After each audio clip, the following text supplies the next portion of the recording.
just so you guys know. That button does nothing. It's just a timer. Everyone relax. It really is just fancy. The blue button? Yeah. It's just more just to have a count because we'll try and take a break at like 30, 35 minutes. We'll try and record a little bit over an hour. And we're really just like, we just want to talk a little bit about transportation. Obviously, you guys know each other a little bit. We don't know you guys, or some of us know each other. We know each other from Facebook. And I've just seen, Julia, you be like really prominent in the community, whether it be transportation studies, obviously the Greenway thing going on, which you can tell us all about. I know you've been involved in like the middle and high school stuff. So just like selfishly, I'm super curious as to your involvement and kind of the inside scoop of what's happening in Winthrop. Mm-hmm. And then I know you guys just both have probably a lot of opinions, theory, studies done, and just significantly more knowledge about parking and what that does for development and commuting. And Brendan and I have just spent so much time talking about development and the restrictive zoning that's around. And, you know, let's face it, right, wrong, or indifferent, rents are skyrocketing. There's not enough housing. The market has been really interesting the last, not just 9 months with raising rates and inflation, but the last 3 or 4 years due to COVID. And we just really wanted to take some time and shoot the shit a little bit more about what. And I think we want to talk about maybe interesting things that developers can do to minimize parking and utilize solutions and alternative solutions in transportation generally, and then the world of transportation and what's going on there. But I forget, did we even introduce our guest yet, Seth? Are we going? Is this real, or is this the beginning? We're just winging it. So okay. I was just kind of setting up. Oh, you were setting recording. the stage? Okay, yeah, setting the stage. So, so that's kind of the process for today. And like I said, I'm sure we'll just have some great dialogue, and you guys just be comfortable. Yeah. And if you guys need anything, just holler and run away, and we'll be fine. So just great. Housekeeping. We'll do probably 3 to 5 minutes each of background on like who you are and how you got to where you are, sort of what led you to the positions that you're currently in. And then at the very end, we'll ask you a question that is more or less, if you were to summarize sort of your next 12 months and put it into one word, what word would encapsulate your sort of vision for the next 12 months? That'll be the end. The name of the podcast is The Word, and we like to end with, what's your word? Cool. Yeah. Sweet. And you got to break the... We just added all the weird shit out. There's like a tip, almost like a little... Yeah, pull off the cloth and just pull it off. Really? Yeah. Yeah. Oh, it's a safety feature. I've never seen that before. It's a silver pen. What does it protect you from? I don't know. Yeah. Like ink. Stains. Lack of pen usage. Sharp weapon. I don't know.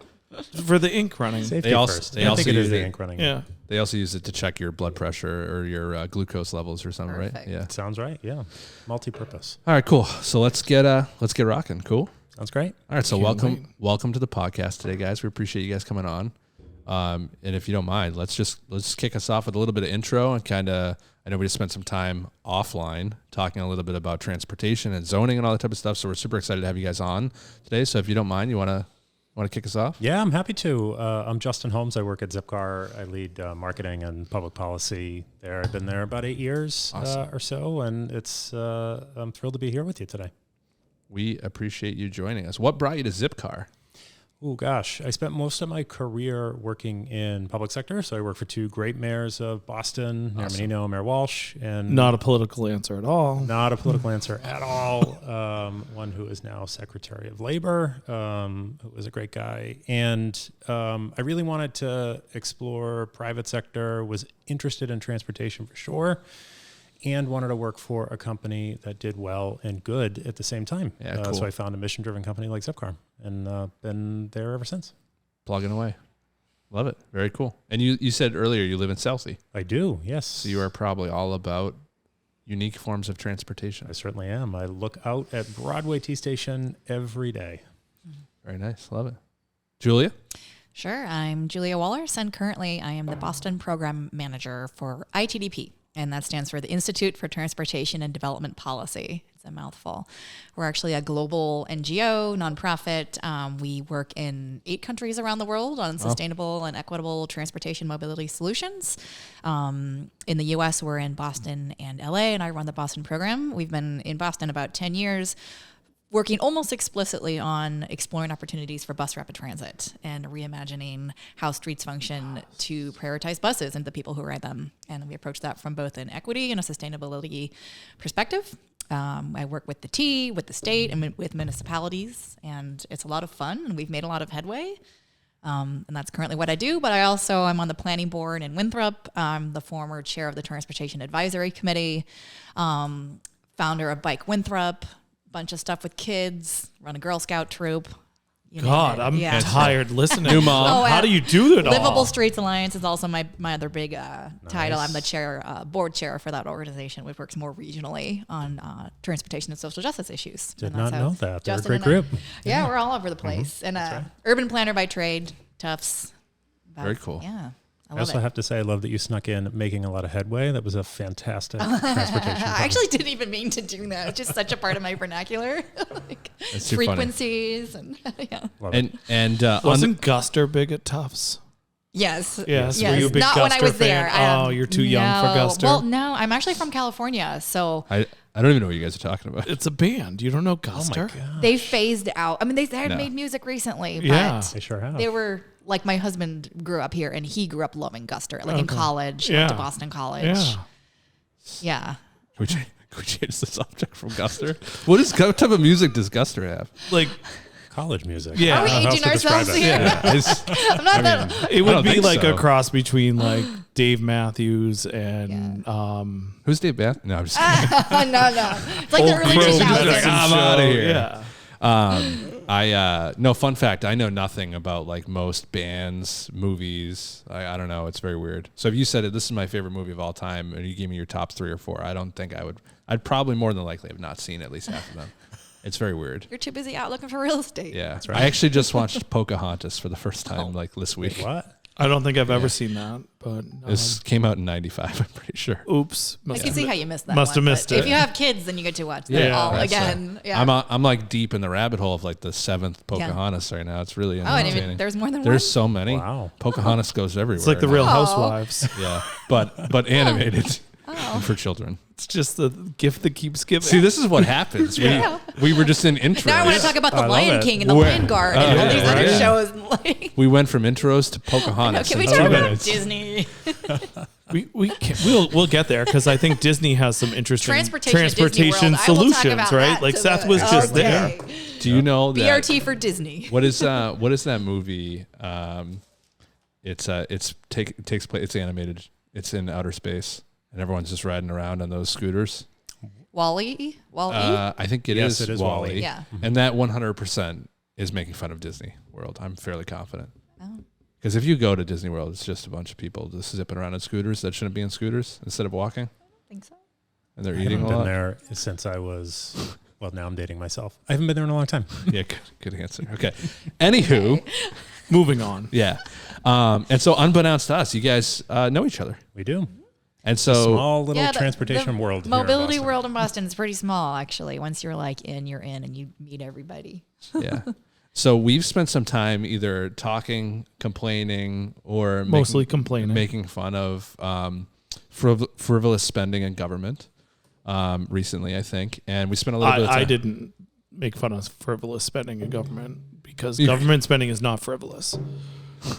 Well, you complained about the Green Line extension. The Green Line extension was a waste of money, but was- other than There were that, some issues there. yeah, water transportation is a lot cheaper and a lot easier to start.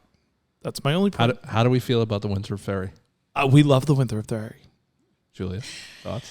Yeah, I wish that were. It's like I wish there was an easy answer to that. Water transportation is critical for all seaside communities, but for a small community to own and operate their own ferry is Oh no, the state should do not it for you. right. Yeah. And regionalism is what Yeah. we need. So the Winthrop Ferry, we're lucky to have a vessel, but we're not capable of operating and maintaining it. Yeah. Nor should we. No Yeah. towns do this. There's one or two other municipalities that own and operate their own ferry, and they are islands in Washington State. Yeah.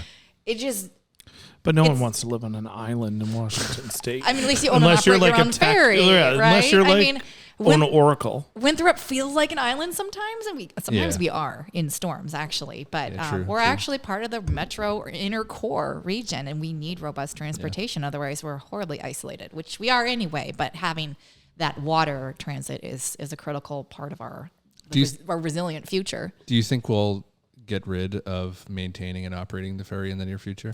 I don't. I think we have legislators who understand the value of this now. Senator Edwards and Rep. Turco are both pretty big. I can't speak as much for Turco, but ferry proponents, but of building that into the region, to a regional water transportation solution, and sort of getting the town out of the operations business. Of being a transit authority, which no town shouldn't. There's been a lot of talk about it potentially going to the MBTA. Yes, that would be fantastic, and not just Winthrop. The Winthrop-Quincy connection is kind of strange. You think, why doesn't make any sense? Like, well, it's because of funding and cooperation, and municipality wanting to step up to the plate and share that service, and we just continue on with that.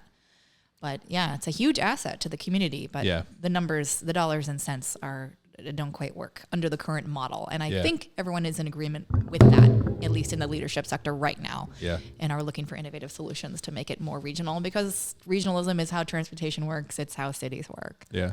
What's the process of getting the MBTA involved to take that over? I can't really speak to that. Super easy. It's like, hey, that's Maura. I just got here. Can you run that for me now? No, it's hard, dude. It's got to go through the legislature. It's got to go probably through the municipal government. If the town owns it, they'd have to surplus the boat, get it out of their inventory. Yeah, I can't imagine it's super easy. No. Yeah.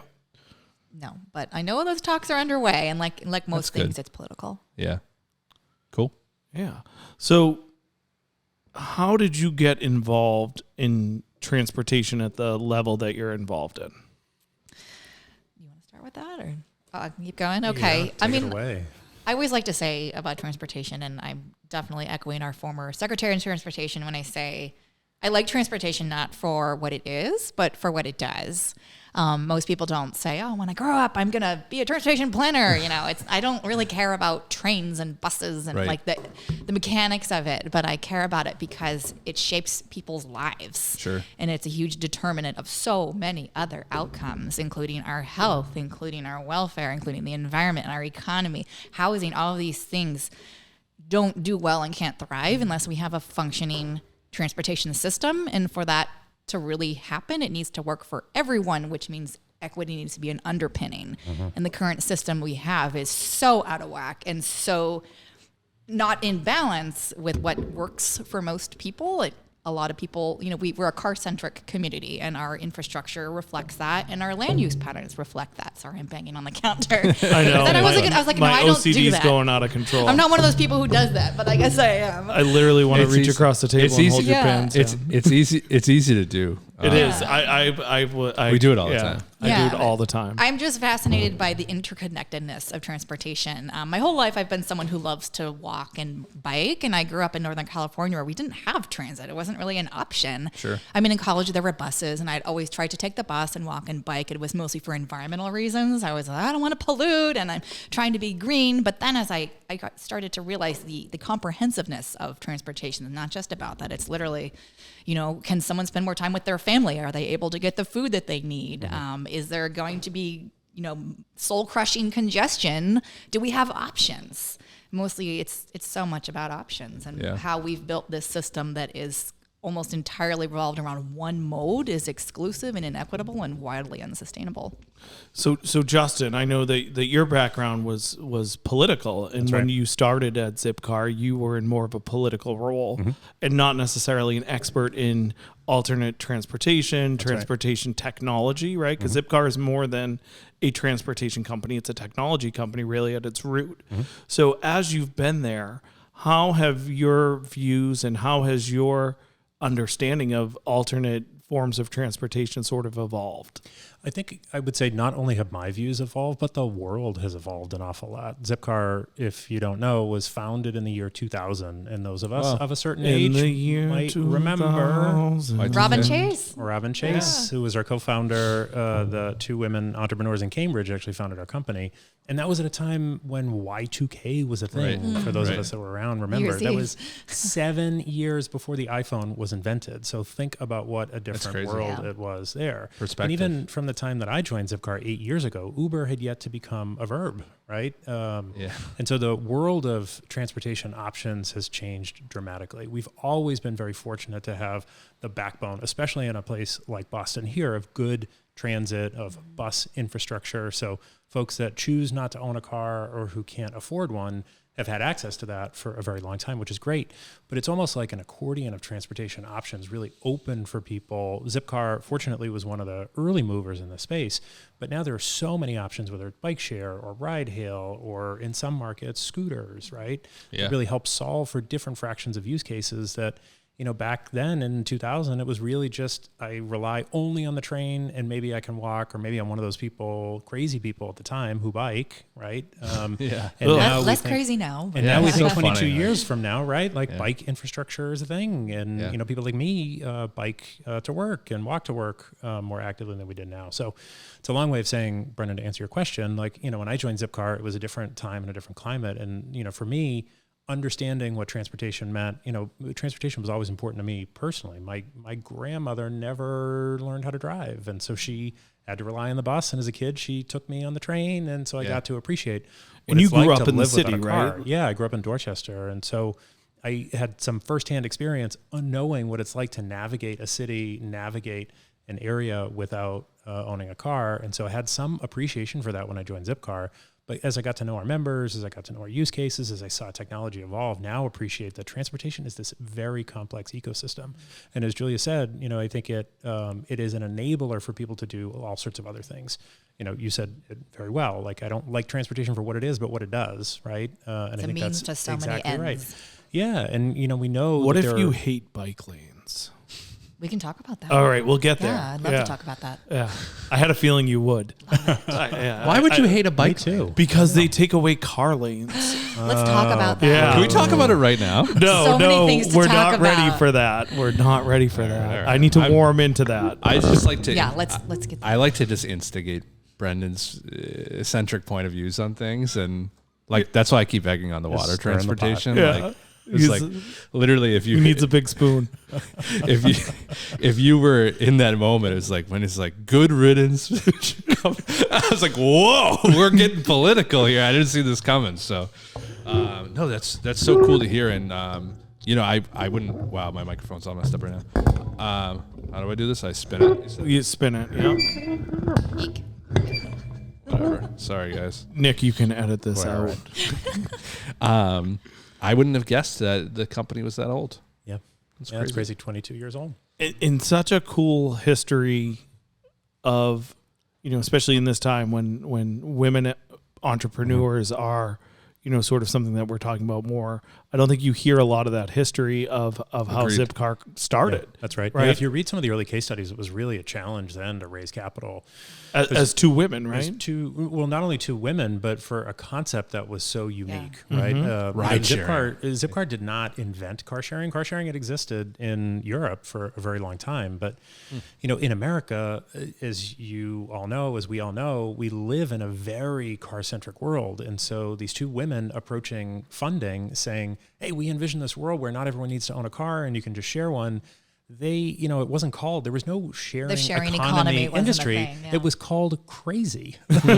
Like most great ideas That's are right. in the Yeah, beginning. Yeah. And so it took a lot of At first vision. they laugh at you. Yeah. Totally. It took a lot of vision, a lot of persistence. They had some early challenges raising capital, but again, we're a better company, we're a better organization for it. And now looking back, you know, what great visionaries they were. Yeah, very interesting. Right. And to this day, you know, Robin Chase is involved deeply in micromobility and solutions for, she was wanting to call, I think, like the freedom approach, that by building cities where driving is the only convenient option, we're shackling ourselves to one option. And that's not freedom. That a free country, we should have so many ways to choose to move through our community and to access our daily needs, not just one person in this one massive piece of machinery that's really expensive, takes up a lot of space, is not efficient for a city, and requires all this space to park it and store it. And is You know, disastrous why are we to doing the environment. Well, right, and for our health, all these things. So let's just like unpack that a little bit, and what are the other ways we could do it? Well, how does our infrastructure need to shift in order to accommodate that? And in doing that, we hit some hot button issues like bike lanes. We're trying to carve out that space. Yeah, I'm saying it's going to be peppered in everywhere because Yeah. it comes out. It's not just bikes. It's also for walking. It's also for taking a bus, taking a train, a scooter, a stroller, a wheelchair, A water ferry. a water ferry, exactly, a kayak. Who knows? Yeah. We should have Kayak choices. sharing. We should have kayak And sharing. ZipCar was sort of at the forefront of that mentality. Is there Zip Yak? Yeah. Not yet. ZipYak. Not I yet. love that. Let's I trade think, right now. You can I take- think it's Take that one back right to the CEO. Yeah. I like ZipYak. See what they say. Zip Yak. Like, I can hear the We're gonna like, patent jingle. that. We're gonna We're patent that. recording that. I'm gonna I'll sell. Yeah, I'll sell it to today. you. I have a couple kayaks. This is I would technically contribute that. this is considered IP. I think. I think it is. Yeah. Well, I'll have to get Attorney Chow on that. Remember, I asked you guys not to get me in trouble. Yeah. Yeah. Oh, I forgot. Sorry. That was the Sorry. one rule. Yeah. But Julia, I think you have a really interesting thought in that there are so many interwoven pieces to transportation. And is it Julie or Julia? Julia. Julia, that's Yeah, what I thanks thought. for And then asking. then I doubted myself, which I always do. Always ask. Thank you. So, but like this intersection of how Yeah. all these things come together, right? Yeah. So one of the things that Seth and I have talked a lot about, and that some of our other guests have talked about, is that in development, which, as being real estate centric, we've spent a lot of time talking about, and, it's mind blowing that, a lot of communities still require certain amounts of parking spaces per unit. Almost all of them. For a developer Yeah. to build. Well, thankfully, the lovely city of Lynn got rid of parking requirements in the central business And district. City of Cambridge. And Cambridge, yeah, right? and Yeah. Cambridge too. So Parking maximum instead of a minimum. Which Correct. Flips the whole system on Yeah, its head. flip. One of the sorry to cut you off. One of the things that stuck with me for years, and I don't know when you wrote it or said it somewhere, but I remember very vividly that you were of the opinion through several studies, and clearly you're infinitely more knowledgeable about transportation than I've ever been or will be. But you specifically said when you build stuff and you require parking, what people do is get more cars. And I remember that like so vividly in my head. It was like 3 years ago, all about zoning and parking requirement spaces. And so, I try and follow some of the Winthrop zoning projects, and so much of the contention is always related to parking. You need to require X many parking spaces, like the project on Winthrop Shore Drive. I don't know if you're a proponent or against it or not. I just remember the whole project being repositioned so many times and repitched. Winthrop Shore Drive. Yeah, project? there's I think thought that kind of fizzled out. I it did. haven't heard. Okay. It did, yeah. Yeah, because of parking. Correct. Yes. Yeah, that's parking kinda is what- a big killer Yeah. of development. which is and so a killer of cities. Yeah, and and Go it's as the far as say. antithesis Yeah. of affordable housing, right? Right. Like Well, we and are of a- making it more difficult for people to build It's ironic. housing And of when a we are in a housing walkable- crisis. Of a walkable, quaint Yeah. seaside community, every time we require more space for cars, we kill that character. Yeah. But we're doing it out of fear, and there's a strong emotional response to why we think we need all this parking, because we're so afraid of cars inundating our community. So we want to create more space for people. Oh, to I don't think store it's those that cars. at all. Oh, I think it's that people are Well, they don't concerned want that more people people. they don't There's- want more people. Yeah. Well, there's that. They I'm don't trying want to the get at people. both sides of Yeah, it. no, they you don't. could dig into that and who are the people and where do they come from? We don't know them. There's a lot of like fear. It's really Yeah. rooted in fear of change, fear of what we don't know, and that's a deep sentiment in a lot of communities, especially small communities that are more isolated and feel safe the way that they are. And then you have people, dare I say, like me, coming from outside the Yeah, how community, dare you? bringing these ideas. They must love you. It depends who you're talking Well, to. it's I like- don't take it personal. I really don't. Do you have a my Facebook ideas. group dedicated to you yet? Probably. There might be. You're just not invited. I don't want to go there. If there's things that we say I don't want to talk about, let's not. Okay, we'll Certain Facebook stop groups, that. Yeah. There's certain groups I will say, but just don't bring it Yeah. up. No, I mean that's literally why I know you. Yeah. Is you've written so many opinions on this I've been this vocal. fearful. No, and I find I it. came in a little too strong. No, listen, I'm not from Winthrop, to be Years clear. ago, Like I just yeah. moved here 10 years ago, and I've watched the town change Yeah. a lot. And Yeah. so when I watch, as not to harp on the Shore Drive project, but that building Well, it's is reflective of other projects. yeah, for sure. It's a dilapidated multifamily that, I've personally been in that property. It's in such poor condition, and someone brought through a beautiful rendering of, I think, what was a 12-unit building. And sure, there's I have clients who are immediate abutters, and they're not happy about that project, and it is what it is. But anything would be significantly better than what it is there now. And unfortunately, due to parking, the whole project's dead, and instead it's a slum property. You know? Couldn't a shared car solution be the Well, answer? Like, couldn't a ZipCar 4 spots What a for lovely ZipCar softball, no be parking. a solution? So it's very interesting. I went through a redevelopment project recently where part of what we built into the draft condo budget was let's purchase and put two, I don't know how you do it, but like you could tell me, you could put 2 ZipCars here. That's right. And let it be part of the condominium fee where people, take them as they see fit. And therefore that's potentially exactly right. it'd be great. And I think it's very futuristic to think that way. And it's just, it's interesting. So that's part of the reason why I was so curious to speak with you finally and just hear so much more about that and how biking affects everything. I find it fascinating. And I think I actually completely agree with you. I think when you require parking, you stifle development. Yeah, I mean, And it's expensive for developers too. Back to like our goals of building affordable housing. I don't know what the numbers are around here, but when we look at across the country, developers tell us it costs about $50,000 to build a parking spot, and those are about right. That's space that could be better given to building more housing Well, and meet our affordability goals. Are we housing cars or are we right. housing people? That's and right. you would say, well, we need to house both. Do we? we or don't we? It depends on a lot of things. Right. And the more you are located in a place where people have options and build in a way that people don't need a car or to drive that car everywhere they go, even if that there's room for the car, but there's also a great, grocery store down the street, or you can walk to work. There's a bus that's right frequent, or there's a ZipCar, there's a bike share. People say, oh, okay, I can live there and not need that car at all, or not need to drive it all the time, or not need 2 cars. Like every little bit chips away at that notion. Yep. And really the number one, and there's so many studies to back this up. I used to work with employers on transportation, TDM, it's called demand management. The number one reason people decide to drive to work is if they have parking. Yeah. And if that parking's free. Mm-hmm. The price point is huge. So this applies to residential developments as well. Do the developers need to provide the parking, number one, and do they need to provide it for free? Mm-hmm. Because that free parking is an invitation to say, please live here, bring your car, we'll pay for it, we'll subsidize it. Well, we'll actually build it into your rent. Right. And then that drives up the cost because that real estate costs something. Sure. I mean, parking is real estate, let's face it. And we're right. storing private vehicles on the street. Like this goes into a lot of realms of street parking, but as far as development, it can kill the character of the development. It can kill the price, the affordability of the development, and then it invites more cars, and you get that congestion that people were so afraid of to begin with, and why they wanted you to build all that parking. Yep, that's right. And we do a ton of work with developers, not just here in the Boston area, but across the country. And they're eager to work with us for a lot of different reasons, but in large part because policymakers are asking them to, right? To Julia's point, to avoid building parking and avoid inducing that demand to bring cars with them. It's also a great amenity too, yes. Because there's so many, folks of a millennial generation or Gen Z that don't want to own a car. I mean, we were talking about this earlier. Not only is an incredibly underutilized asset, a car sits idle 96% of the time. Yeah. And for most people, it's the second most expensive thing that they own outside of their home, right? So if you're only using it occasionally and you're in a dense environment, right? Like where you have access I'm actually going to sell transit. my car right now. There you go. Think of all I guess that you're a money great deal in back the in your ZipCar membership. pocket. Like, what are you going to do with that money? Yeah, that you were paying that's on an your incredible car? stat. Yeah, that's right. And so I think we see a ton of partnerships from developers, and again, like for their benefit, they're getting LEED credits for it too. If environmental sustainability is a goal, and being able to attractively market an amenity to residents, in addition to satisfying a lot of policy goals.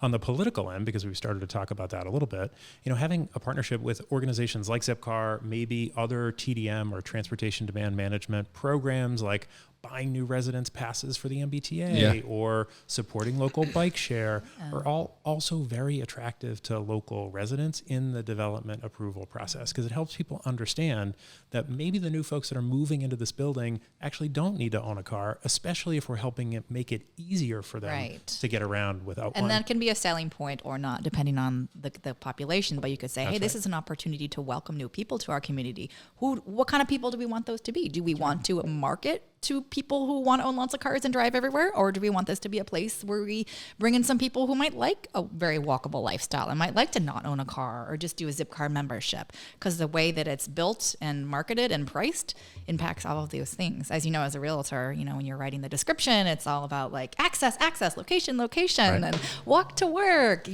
grab the bus, ditch your car, save money, all these ways. And the tide is turning on that.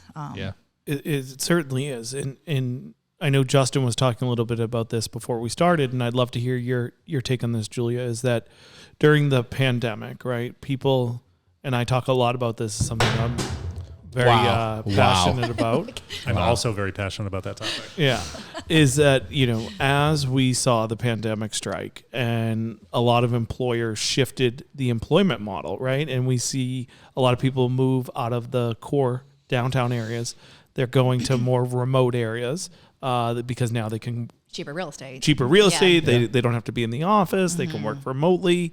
What were the impacts on that on transportation? And what are the impacts of, as we've seen this sort of migration of younger folks that don't need to be near the office as much, sort of flee cities? What impact is that having on transportation? I don't have the impression that people are fleeing cities at this point. I mean, because of like the downtown daytime work population has definitely gone down. The work at home certainly has skyrocketed. But I think what's been interesting from it is that people have taken a look more at where they are rather than where they commute to, because of the work at home experience has sorry, this isn't directly answering that question. No, that's okay. But No, that's good. even for me, I live in Winthrop, and every day I'd be in downtown Boston, and I just come home to Winthrop. But then I'm working in Winthrop every day. Well, where do I go to lunch here? What do I do on my breaks here? Where's the nearest, little place to meet someone for coffee? Because I'm living there, and has made people look more at the value of a walkable community, of being able to access things in a short walk, which comes down to zoning, which comes down to, the urban landscape of that community. But you were asking about people. I don't have a good sense of if people are suddenly commuting more to the suburbs. Or are they not commuting in Boston but driving around the suburbs more? So if you live in Wellesley and you're not driving to Boston anymore, you're driving at your lunch break instead of walking to the sandwich shop. Are you getting in your car and driving? Are you walking to your refrigerator? I've noticed in the suburbs during the later in the day and earlier in the morning, traffic's much worse than it ever was. And I don't think it's as bad getting into the city in the downtown. Yeah, I mean, those are typically white collar workers that have access to a vehicle and that could have driven and maybe did drive anyway into Boston. Now they don't have to, so they're not paying for the parking, or their employer was probably subsidizing the parking. That's why they were driving.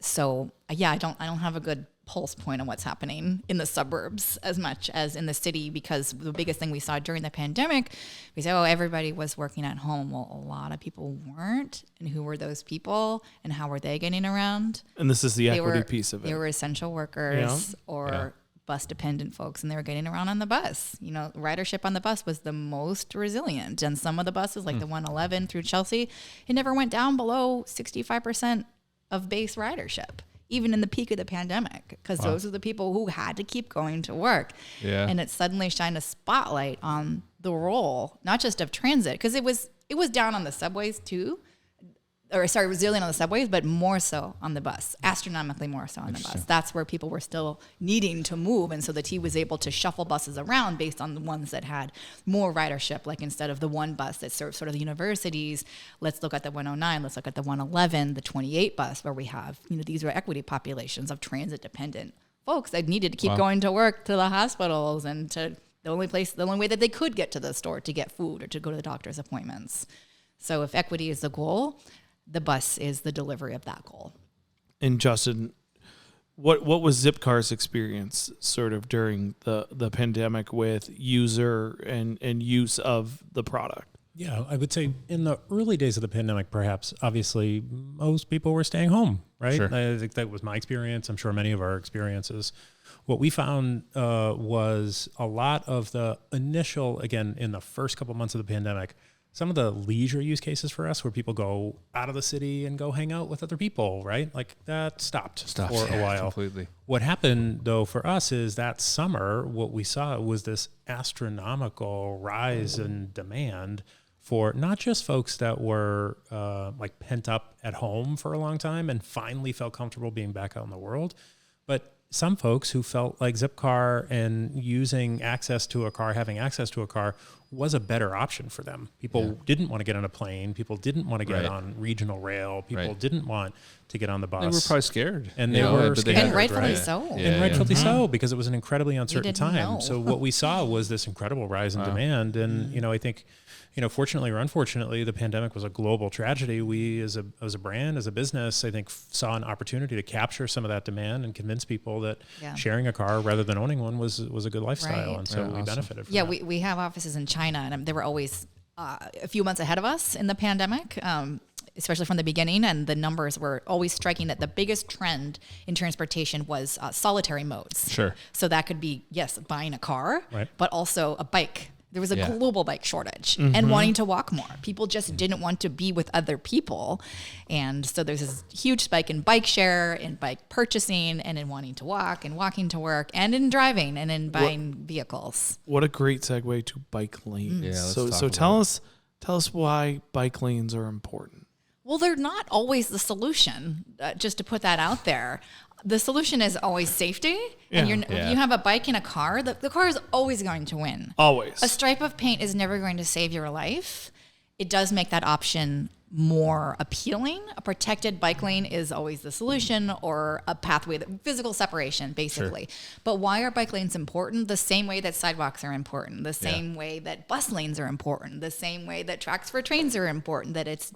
So we look at the way our streets are designed, and the way that space is allocated is a reflection of our priorities, of how we want people to move, of what types of mobility patterns we value and encourage. And when you have a wide street that just has space for cars, we're saying this is a place to drive quickly, because it's wide. There's not a lot of distractions, no crosswalks. I love it. No curves, no tree. Even street parking is a great traffic calming.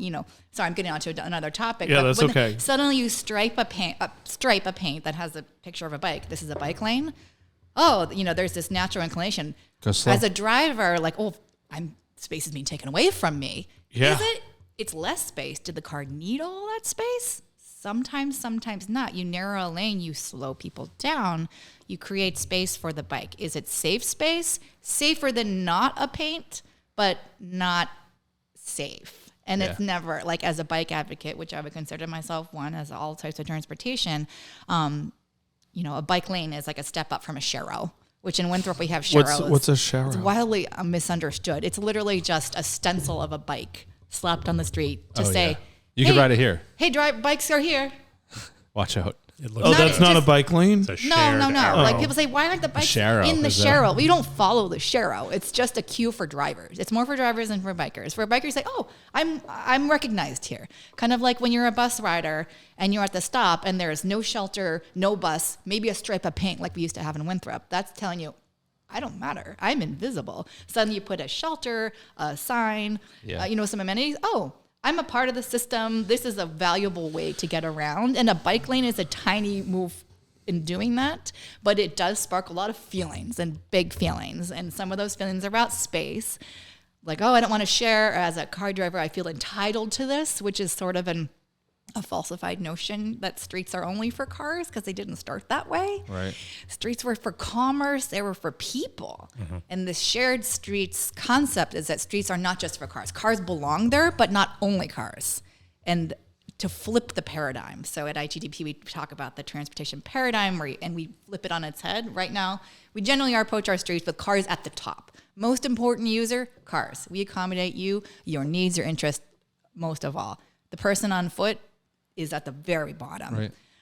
Or the bike, often the bike, because you're kind of just mixed in with the traffic. bike is below the You can't foot. go on the sidewalk. You can't go on the street. It's like, where do we belong? And you create space. Then there's actually more of a sense of order, and you don't have the zipping and the annoying stuff that drivers I hate it too when there's people on bikes zipping in front of me or speeding through lights. But the system's not designed for them. So when you put in a lane and even signals that speak to bikes, you have a system that works for multiple modes, because a person in a bike behaves differently than a person in a car. The same person. Most cyclists are also drivers, I should point out. Yeah. A lot are not. For some people, it's literally the only way they can afford to get around, and they should have that ability, and it should be safe, and they shouldn't risk their lives to do it. But long answer there. Bike lanes are a very small step forward in saying roads are for other people. Roads are for getting around in other ways than just a car. So it's a symbolic gesture. It's progress. It's We call it tangible. progress. I mean, Oh, it's progress. tangible too. And Yeah. there's ways to make bike lanes safer than like Cones. Yeah. You could put well, like cones. physical barriers, Yeah. flex posts. Yeah. Also, like at grade with the sidewalk is a great way to do it because then you're not even mixing with the cars at all. Or moving like Somerville and other communities have done where you move the parking closer to the cars and the bike lane is along the sidewalk. Yeah. So the person getting out of the Super safe. car needs to look where they're going rather than the person on the bike who's going to get doored. Yeah, You yeah. know, you're in the door zone. Sometimes. So who's liable when the biker hits your door? The car- biker or the car? the car Do we have driver. a lawyer on this? Oh, No. So I'm parked. I open my door. It's And your a- fault. It's Because my you- fault. you Even need if to look. what if the door's open? If the door is already open, Yeah. And I ride my bike into it. Yeah. On purpose. Well, I don't know. I mean, are you hurt? Did it Let's say damage? I'm not hurt. I mean, the cyclist will probably be hurt, but the car Yeah. driver's just like, hey, that was Yeah. weird. Yeah. I'm offended. Do you do this a lot? I mean, once You've or had some twice bad I may experiences. It have sounds been like- yelled at by a biker for It's- opening my door without looking. What if Well, you're a yeah, pedestrian? you What if should you're a look. pedestrian Yeah. crossing a bike Yeah. lane? You need to look. Yield to the bike. Yeah. Yeah. Why don't we get rid of the Yeah. bikes? Well, We've already talked about this, I'm pretty sure. I almost got smoked by a bike in Manhattan one day. By a bike. Yeah. same well, because in Manhattan, yeah, you have the sidewalk, Oh, the yeah. cycle track, and then the parking. So Right. you have to cross the cycle track. Even some for the outdoor dining, they Yeah. like waitresses have to like cross the cycle track to get to these pop-up outdoor And dining. those which are Manhattan bikers parklets. do not mess around.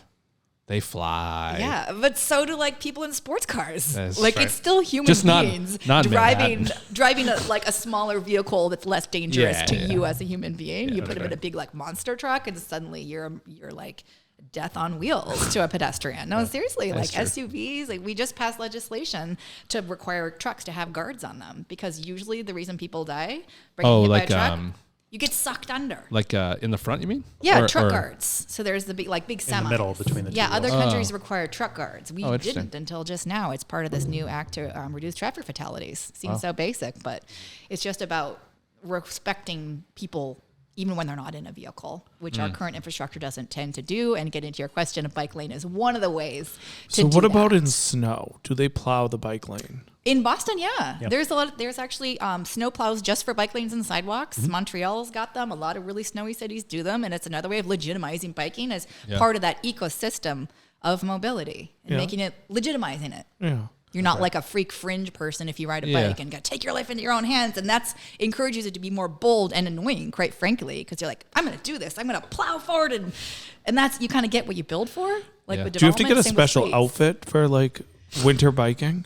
Winter biking is just be smart. I mean, yes, winter is like if you're walking. seems aggressive. Same thing, like skiing. You need a special outfit to ski and snowboard, right? Yeah, you like, do. You're There's out in the no, elements. no such thing as But bad biking weather, to only work- bad clothing. Yeah, I mean, biking to work, I bike in a dress, in heels. Like, biking to me is transportation. Right. Or for fun. That's another thing. But usually it's just like, I need to get from point A to point B, and bike share makes that possible. Same notion as car share. So can you talk? This is very interesting. We're deep into biking, which I feel like Brendan's very against. Which For the record, I'm a biker. you're just instigating. No, I believe I view You're trying to phrase this so you're not a bike hater. What is it about bike lanes you don't like? Let's just. They take away from cars. they take away from cars.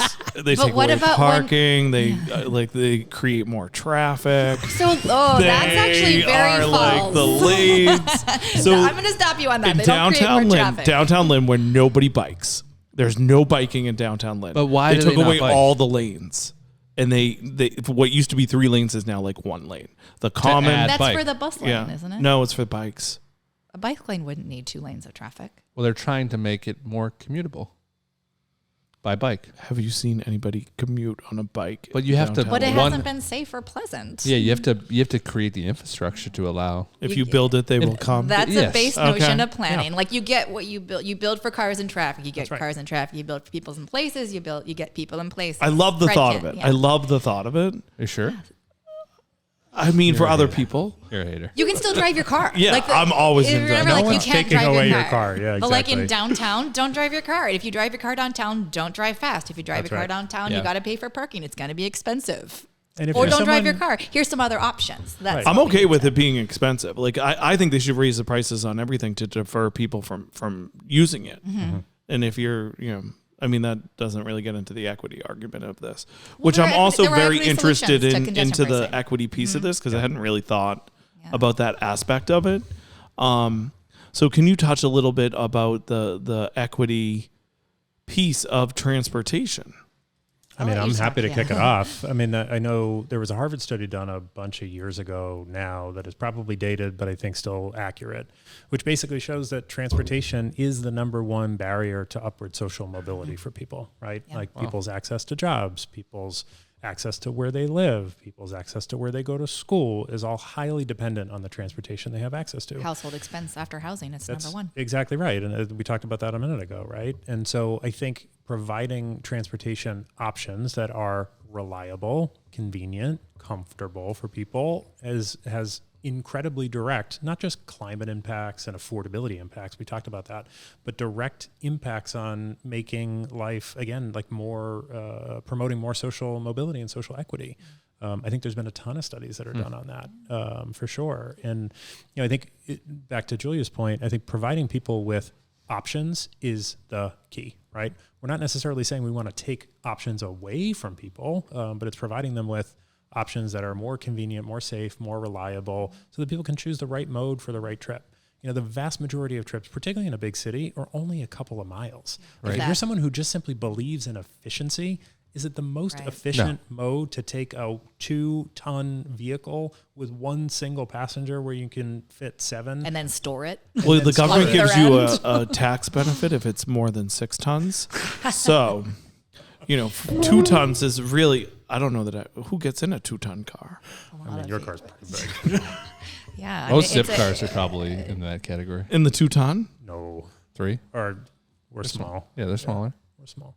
Yeah. Are you making fun of It's ZipCars now too? No. You hate bikes and no, I'm just kidding. No, I love ZipCar. ZipCar came about before there was ZipCar, bike share. yeah. The bike share model That's really exactly matched right. the Zipcar model, and it was contentious for us as advocates at one point having Uber and Lyft and even Zipcar in the room in these mobility conversations because we were focused on transit and biking and walking. Right. Like these are car people, but we're looking at the whole mobility ecosystem and things like sharing that that gives someone a reason to not own a car or to take fewer trips. It's all about just like chipping away. There's not this like silver bullet solution to we're not going to give up our cars. No one's going to drive. And there's the impression that's what we're trying to say. It's not it. We're just trying to build out the menu of options. That's exactly right. So that we're solving for the lowest common denominator to get to the equity piece. And that lowest common denominator is someone for whom driving a car is not an option, whether they can't afford it or physically they can't do it.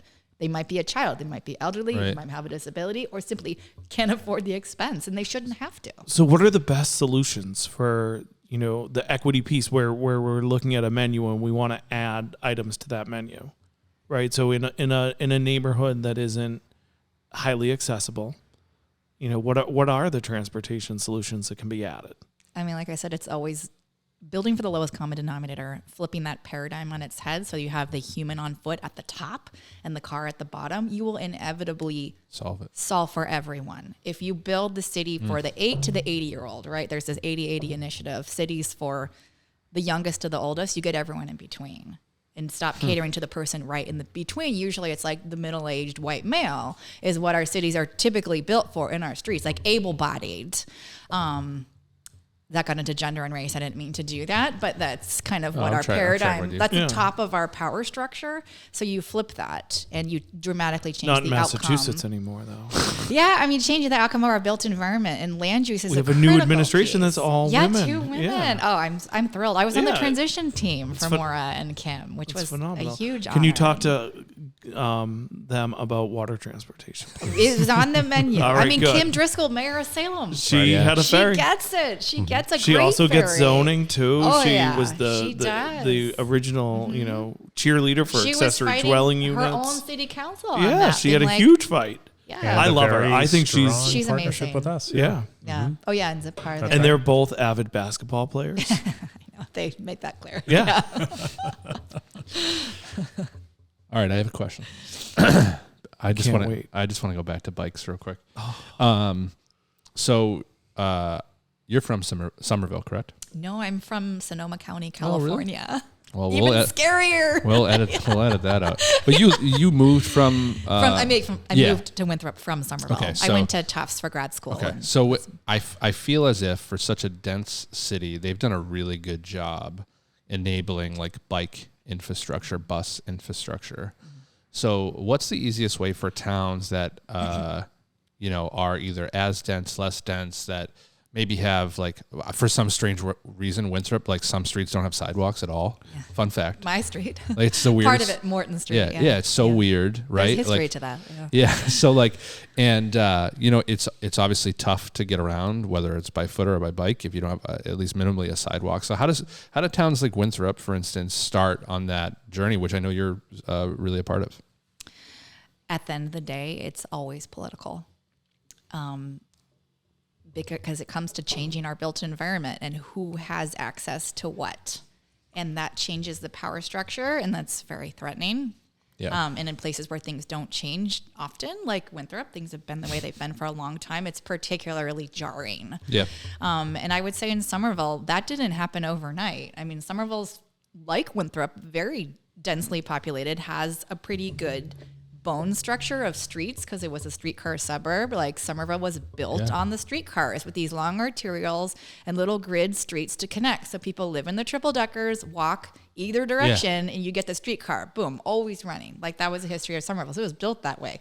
They ripped out the streetcars, kind of tried to compete with the suburbs, built some strip malls, built I-93, huge mistake, demolished neighborhoods, kind of went on that road of urban renewal that just desecrated our communities and had enormous, social equity implications. But through strong political leadership, honestly, Mayor Joe Curtatone led the charge on that for many years, started to reverse that damage and looked at how our streets function and how zoning ties into our streets. So we have the streets that can accommodate the movement of people, not the movement of cars. And that's another sort of buzzword in the transportation world. And actually Charlie Baker's own Future Transportation Commission that he put together in 2017 said we need to focus on moving more people and fewer vehicles. As long as they're not on the water. Oh, well, no, that's a lot of people in one vehicle, though, right? Unless but you have your. He hated the your water Zip ferries. Oh, well, that's not. Yeah, that's not a Somerville thing, but they it was redid an anti-Charlie Baker thing. But there was a lot of opposition in Somerville too. I mean, when they wanted to redo Beacon Street and put in a cycle track, or Somerville Ave, people would say, "Just do it on the other street. Why this one? We don't want bikes. We don't want this." Same exact argument, same exact culture clash of the new Somerville and the old Somerville and the townies versus the hipsters, and it's not been easy, and gentrification and displacement have taken an enormous toll on Somerville. They haven't done everything right, but they've worked their butts off to try to prevent a lot of those dangerous consequences of just letting development run wild with no limits. The market will always cater to the top. Right. The only thing that can solve for that is government or the third sector. So you have, community development corporations like Somerville Community Corp. We don't have that in Winthrop. There's not a big third sector, but the government in Somerville was very proactive about doing an inclusionary zoning ordinance and in lieu fees, development fees where, per square footage, you need to put money into a fund for affordable housing, rent stabilization, all these things. They put in some building blocks. We don't have any of that in Winthrop. Right.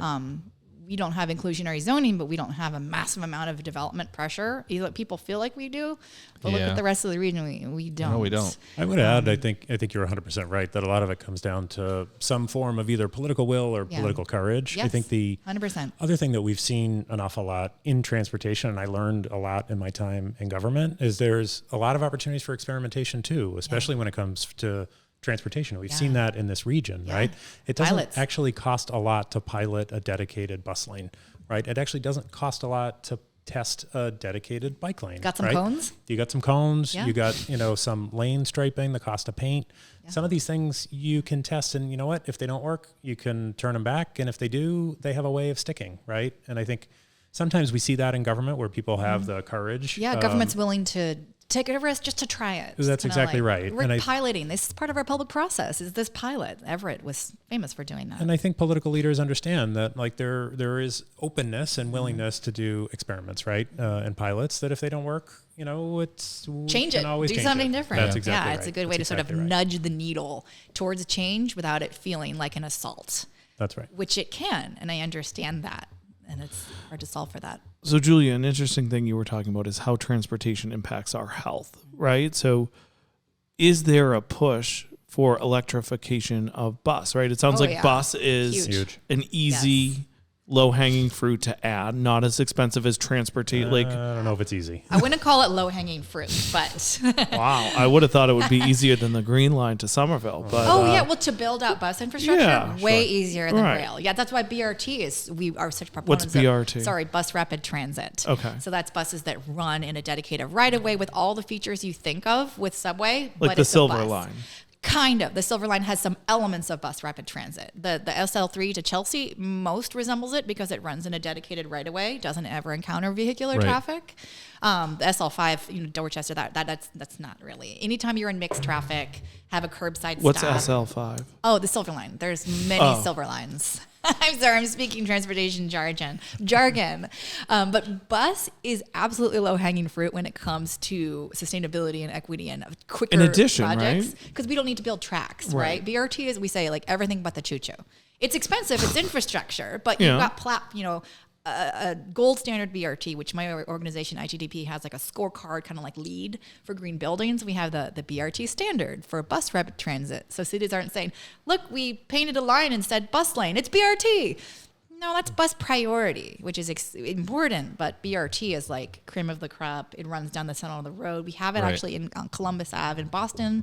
Was our first center running bus. So when you have the bus running in the middle of the road, you don't encounter the conflict of the Except curb. on Sundays, right? When No, the church parking. Oh, no. But the middle of the road, there's no parking. That's the beauty of center running bus. They got rid of church parking on Columbus Ave? I think so. Now, well, there's a bus going through it. So No. they can't park there. Ooh. Absolutely not. Really? Oh. No, because the bus lane runs down the middle of the street. Right. They Oh, didn't people even used to touch park in parking. the middle of the street. Oh, yeah, that's where you used If to you don't park. know. Maybe Years in some ago. parts. So Yes. you have to solve for that. And that's all But I part think of that's the gone process. now because it's a dedicated bus lane. Yes. Yeah, there's a lot you can do with bus.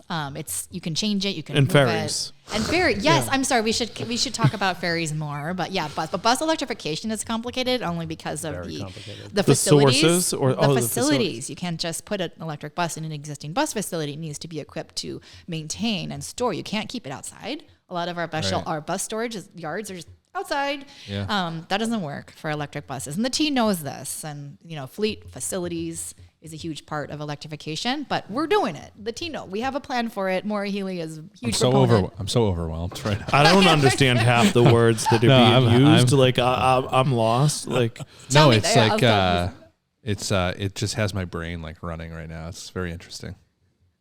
I'm serious. me too. Fun stuff. Well, and I think that as we, you and I talk a lot about development and how, and I think you keep touching on it, and it's just, no matter where we go, it all comes back to, this equity piece is all about finding people a dignified place to live where they can get to work and be healthy and have access to the things that will make their families better. That's right.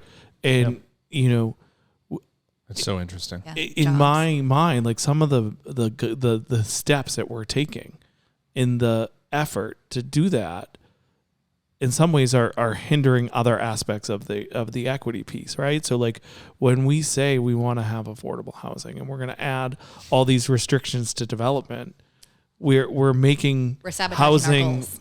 more Yes. expensive and we're sabotaging the mission. And when we try to get better transportation, we want to, everybody's mind automatically starts at the gold standard, which is probably rapid train transportation, I would assume. Yeah, we not tried be- to shift that with our BRT talk, and that's been hard because we think of buses as like the lowest tier of transportation. But Well, come out to the suburbs, They don't right? have Like to. nobody I know. even I don't know anybody But they that's ridden on a do. bus. A lot of People people do. do. They're the low income. So my business transit-dependent, partner is essential workers, right? Yeah. My business partner, when he was on our last one, said that when he was a lobbyist before he was focused on practicing law, he used to take the bus, and I almost died. I was like, "What? You did not?" He was 100% serious. He would walk out to the end of his street and get on that bus. And that was mind blowing to me because Yeah. he lives in a suburban part of a city, but It was probably not a very frequent bus, and That's right. so doing little I don't things know. that make more people make that choice. It's sort of on us as planners. to You need a facilitate PR that. campaign. Well, Like, there's what's the also- PR for Marketing bus? is huge. We actually run an initiative called Yep. the Boston PRT Initiative, and our team is made up of PR and branding professionals, and that is the initiative. Check out bostonbrt.org. It's really all about just exploring, could we have BRT? If so, where? Testing it out, like the pilots that Justin mentioned. Like, let's just see. Let's put down some cones and see what happens if we give the bus its own lane in the But I'll morning. add- And then marketing it, doing things like flower bombs. We've done it at a few bus stops in Everett and Arlington, where we've decked out a bus shelter in flowers to make it like you could have a wedding under this bus shelter. And instead of people being like, oh, the bus, like, ooh, the bus, and taking beautiful pictures. We did one in the winter with candy canes and hot chocolate, and the mayor was out there talking about the importance of the bus. And ultimately, making buses sexy is what you've got to do to make people want to ride it. Yeah. Not because they have to, which a lot of people have to. So starting with them, 'cause they should have a better experience, but helping other people to make that choice, making it a good, rational choice, because people That's right. like to be rational and make the best choice. And Yeah, there's a lot of technology investment that's happening, particularly in like more suburban communities that might think about taking the traditional fixed bus that comes once every 30 minutes and really flipping that on its head, right? Like with on-demand solutions where someone might have an app that Yeah. the bus, instead of Yeah, having a fixed technology. route, might route to go pick you up where you are. So something that looks a little bit more like a big form factor, similar to a bus, but operates a little bit more like an Uber and Lyft that's publicly sponsored. There's a Yeah. company There's been a here few of in those. Massachusetts is doing that, the routing company, and others that are around the world, right? And so I think there's a lot of technology innovation that's trying to design even better products than we have in the market today. that might Disruptive serve- technology. Yeah. That's right. Yeah. That might serve those types of use cases, but still require a heavy amount of government support and government subsidy, just like transit does today. Yeah, we talked last week specifically about some privately funded shuttles, that some developments have done an effort Like to the Encore. Yeah, Yeah. But just, Yeah, in they have water transportation at Yeah. the I end. know they do. They have so many You can boats. play I've roulette taken so one. They're fast. beautiful. Yeah, the Winthrop Ferry was under discussions for that because it can get under the bridge. 'Cause it's interesting. the vessel. It's a unique vessel. But it's just interesting how like some unique developments have gone out of their way to create a better path of least resistance for transportation. Very interesting. Well, yeah, like those places on Revere Beach down at the end. Beach House has its own shuttle to the T stop, does it? I was right? wondering. Yeah, so Yeah. they do, and I think that's really interesting. And the Seaport, where our office is, they run their own employee shuttle service Right. that I think knits together about 17 different employers, maybe in the Oh, Seaport. they're sharing. That's been a tough effort for many. The Seaport TMA. That's right, Has been yeah. trying to consolidate shuttles because you have all these employers and they're running their own shuttles and there's shuttle congestion. Yep. So they've consolidated a lot of it now. and- Because the Seaport is a great example of land use getting ahead of transportation and Yeah. not linking the two. That's right. And that's why it's so important to plan them together because you really can't have one without the other, at least not successfully and not in a What way about that works. gondolas? Oh, gosh. oh, God. They seem awesome. Why don't we do those? They're so great for mountains, going up hills, places where the Skiing. streets don't work, but not for facilitating a robust street life or economy. It's wildly not cost efficient also. Yes, this was explored, and I can share the link with you of why the gondola was not selected as an option for the Seaport Transit Action Plan. Yeah. You've got a ton of real estate on the ground that is just being devoted to surface parking and driving really inefficient single occupancy vehicles. What if we work with a space that we have and build out really robust bus rapid transit running down the middle, basically a train, but it's buses running all the time, never in traffic with protected cycle tracks. So there's no conflict of vehicles and cars. Everyone's got their own space. You can still drive, but it's probably the least efficient way to do it. And that's why it's better. So than no a gondola. No gondola. I mean, it is so expensive. Also, That's and so cool. think about the weather. And then they have these big beams that take up a lot of space. Actually, it's You like gotta get up and it's down. kind of yeah. gondolas work in some places. Works great in but Disney. Generally not for cities. Yeah. But yeah, it's to your point. It's not easy to hop on, hop off. They're very That's much right. one point to one point. So, And they break down a lot. and then they're Damn you, not. doppelganger. The weather, they have to cross the channel. It's just then we're not utilizing our best asset of public space, which is the street. We've got them. And there's actually a lot of real estate on the street in the Seaport. That's right. That we're not using efficiently. That we're going to start doing through the Seaport Transit Action Plan. Check it out. My mind is blown. Streets are fun, right? Yeah, So I'm all super about fun. reimagining streets, Yeah. and it freaks people out. Like, streets aren't for people; they're for cars. Why would you encourage people to get on the street?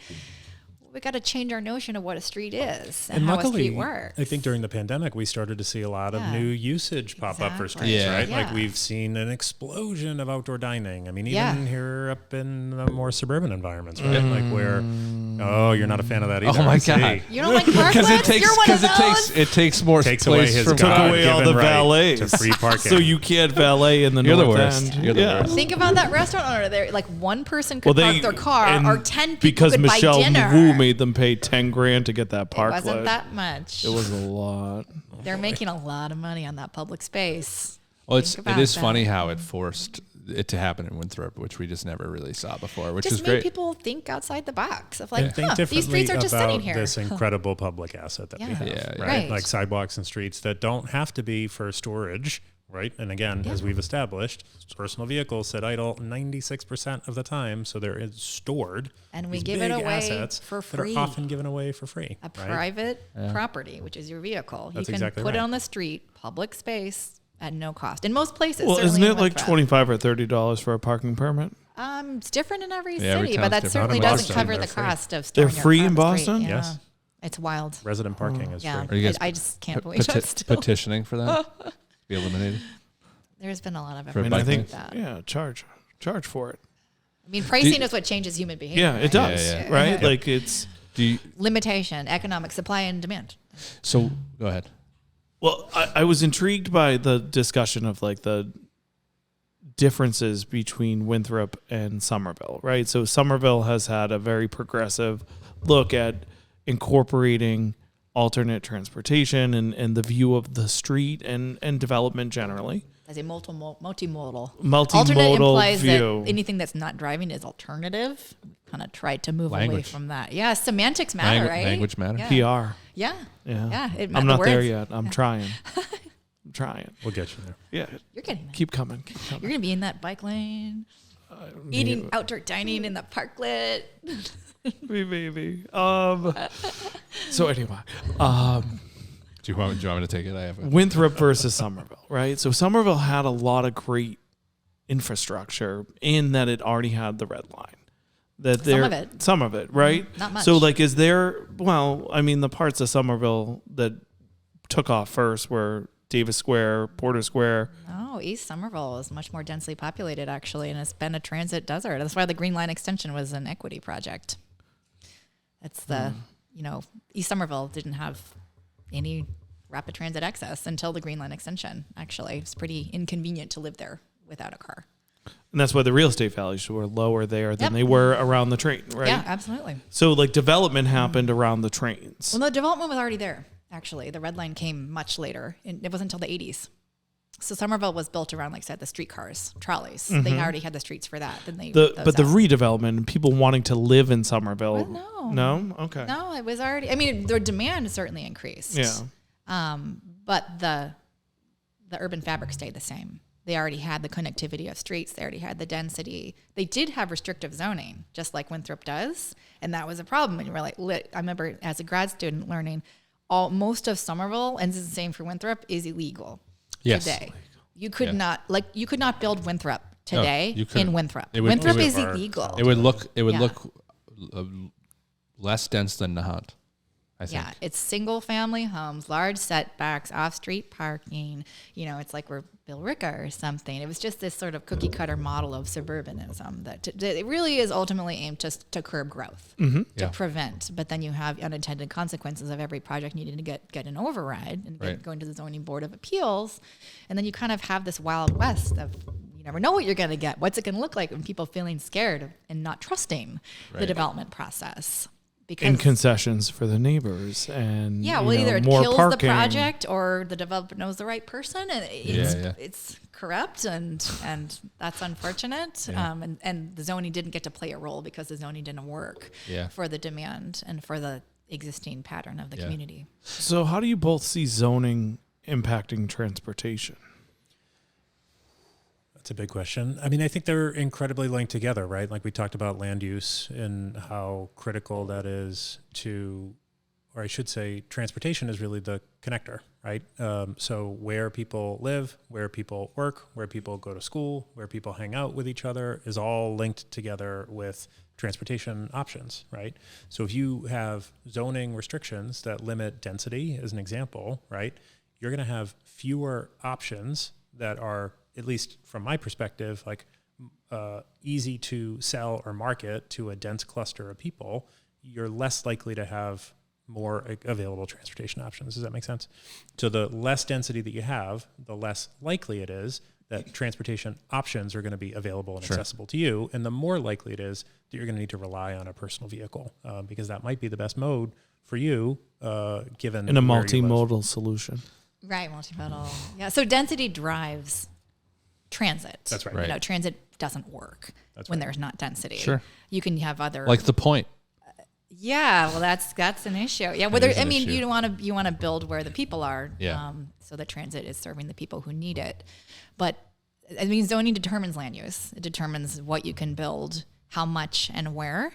And when we have these, single use zoning, you can only build one type of thing. It needs to look the same. You're being very restrictive. So I'm on the planning board, and we spent a really long time rezoning the center business district and explicitly the old middle school parcel. Thank God it's on my list to talk about. I know. I actually have to start wrapping up because I have a meeting with the town manager, and I have to go home and breastfeed before that. It's like I'm checking what's going on here. Mom life. Yeah. So we that finally got rezoned. It did, and fairly recently. Oh no, it's been over a year and a half, and movement. And like I said, everything's political. But the zoning is there. Previously, it was just zone. I mean, the CBD had flexible zoning, and we zoned the whole thing for maximum flexibility, recognizing that this is supposed to be a vibrant multitude of uses. It already is, right? In New England, town centers have retail and commercial and public space and housing, a little bit of everything, and to continue that, we needed to zone it to accommodate that, to not say, if you open a restaurant in this existing building, you have to have 30 off-street parking spaces. Either that would never happen, so it stifles the growth, or you're demolishing buildings and building parking and completely killing the appeal of the center. Mm-hmm. So we, planning boards navigate that, negotiate that. I know I'm hearing some music. Yeah, did you hear that? Mm-hmm. I think car. It's not. I was gonna say it's not the bus. No, definitely. The bus does stop right outside here for the record. So the town center is zoned to maximize flexibility. A developer come in, I want to do a community center and 100 units of housing and a public space and some office space. You can do that. It's the only part of the town that by right. By right. Yeah. Yeah. And you guys might have heard of the MBTA housing zoning ruling, which we talk about briefly because that literally is the closest thing we have to facilitating that intrinsic connection between how land use and transit. And contrary to the title, it has nothing to do with the T. They're not involved at all. It's just proximity to, correct? It's giving you the right to build a certain level of density within half mile of transit. I think the node is of a rapid transit every station. Community that is serviced by the MBTA in some way has to Including redo their bus. zoning. Correct. Right. No. Yeah. They have to create a zone and get the. I went deep in a rabbit hole yesterday, I think, on this. Thanks for the heads up. Yeah, I told you. Told you to read Commonwealth Magazine. Oh, you did? Yeah, I just read that. That's great. We publish in there a lot. I didn't read it. Oh, I bookmarked it. They spent a lot of time dedicated. There were many articles. Anne, I said we should reach out to her and invite her. If you guys know Anne, put a good word in for us. And with Boston Indicators? Boston Common Magazine. I mean, Boston. She was the author of the Commonwealth article. Magazine. Anne. I forget. Anne has a last name. Yeah, okay. We'll get it to you. We'll get it to you. I know Bruce Moeller.